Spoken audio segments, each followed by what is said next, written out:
Nu tai labas, brangieji, kaip sakant, sveiki gyvi, mes čia, dabar aš čia esu kažkur tai Lenkijos glūdumoje, dabar žiūrėsiu koks dangus, va taip.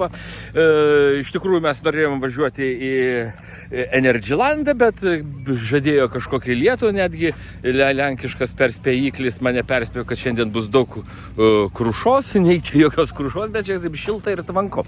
Nu kągi, kurgi mes atvažiavom, Veličkės, kur druskų kasyklos ir druskos bažnyčia. Labai nuostabi vieta, yra čia Veličkės druskų bažnyčia, druskų kasyklos, dar niekur nenuėjom, va ten toksai gražus vat bokštas yra, dar sakė, galima jį aplankyti, sakė, kartais visai nebūtina vat jo va to bokšto aplankyti, daug žmonių.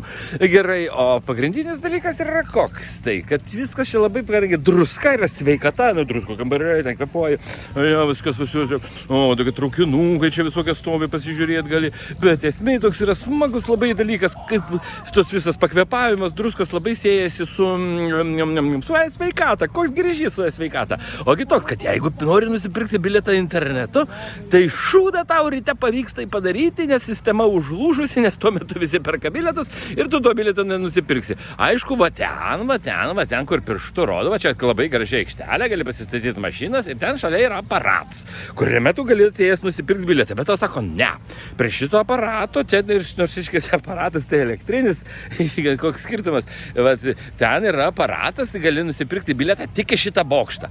O va ten už tų medžių, va, nesimato, va už tų medžių, va ten va, yra ta druskų kasykla su ta požeminė druskų bažnyčia. Ten stovi kitas aparatas, atskiras aparatas ir tik tai prie to aparato gali nusipirkti bilietą į šitą vat kasyklą. Jeigu nenori stovėti eilėj, pirkti bilietą paprastai gyvai, nors ten didelė eilė ir šiaip tu, kur tą kasą nelabai surasi.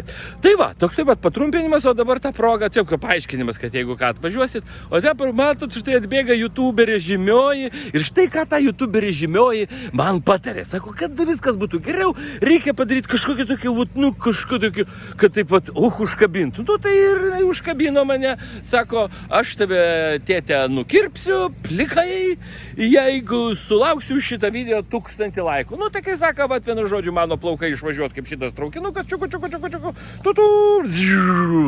jeigu už šitą video nesąmoningą gausiu 1000 laikų, o rytoj dar parodysiu, kaipgi man Energylandė sekėsi. Nu, tai ta proga ir atsibodot ir viso gero.